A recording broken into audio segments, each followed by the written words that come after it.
बहुजन साथियों, आज़ादी के 74 साल बीत गए, लेकिन समाज में कुछ ऐसा वर्ग है जो आज तक जो है लोकसभा, विधानसभा, राज्यसभा, विधान परिषद में हक अधिकार के नाम पर उसको तिनका तक मौसर नहीं हुआ।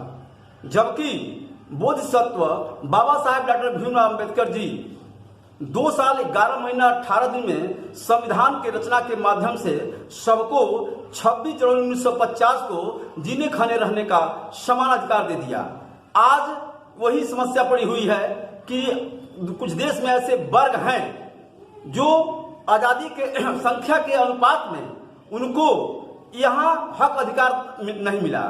आज सामाजिक, राजनैतिक, शैक्षिक और ये राजनीतिक चेतना उनको देने के लिए जो है राष्ट्रीय परिवर्तन मोर्चा कुछ दलों के तमाम राष्ट्रीय अध्यक्षों के द्वारा ये बनाया गया है। उस घटक के तहत राष्ट्रीय भागीदारी पार्टी भी यहाँ देवरिया से अपना प्रत्याशी उतार रही है। तो इसके तहत जो है यह आज हम प्रत्याशी के रूप में यहाँ जो है राष्ट्रीय भागीदारी पार्टी के रूप में मैं ओपी चौरसिया खड़ा हो रहा हूँ।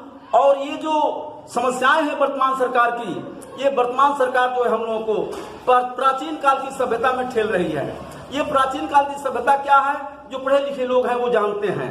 हम ये कहते हैं कि भाई सबको जीने खाने रहने का समान अधिकार मिल गया, तो आखिर में ऐसा क्यों हो रहा है? क्या वो भारत के नागरिक नहीं हैं? क्या वो भारत के वोटर नहीं हैं? अगर ऐसा है तो सबको संख्या के अनुपात में भागीदारी देना आप सुनिश्चित करें। देखिए, इसी में मैं एक आपको बता रहा हूं कि थोड़ा सा मैं कविता के माध्यम से आपको यह पेश करना चाहता हूं। चाहिए शासन सत्ता में भागीदारी, चाहिए शासन सत्ता में भागीदारी, तो बेरोही सबसे यारी। चाहिए शासन सत्ता में भागीदारी, तो बेरोही सबसे यारी।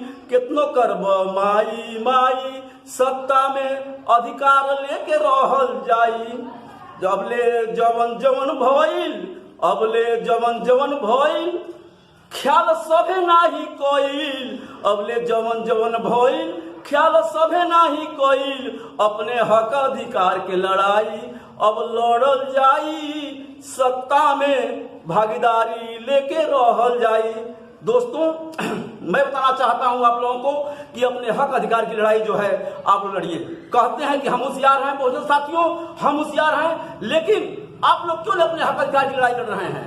यह तभी मैं यह मानूंगा जब अपने हक अधिकार की लड़ाई के लिए आप लोग एकदम रोड पर उतरे। जब तक आप लोग हक अधिकार की लड़ाई नहीं लड़ेंगे तब तक आपको हक अधिकार नहीं मिलेगा। जैसा कि कहा भी गया है कि जितने की लड़ाई लड़ी जाती है और हक अधिकार भीख मांगने से नहीं मिलती है, छीननी पड़ती है। तो आप आज वह पुरानी बात हमको याद आती है कि जिस माँ के पेट से बच्चा पैदा होता है, जब तक रोता नहीं है तब तक उसकी माँ दूध नहीं पिलाती है। उसी तरह से जब तक अपने हक अधिकार की मांग नहीं करेंगे तब तक जो है वह अपना हक अधिकार आपको देने के लिए तैयार नहीं होंगे।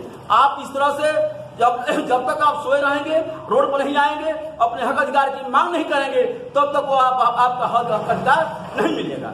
मैं ये कहता हूं कि भाई देखिए, आप लोग कभी भी यह दिमाग में रखिए कि आपको आज नहीं, कल नहीं, परसों रोड पर उतरना पड़ेगा, तभी हक अधिकार मिलेगा।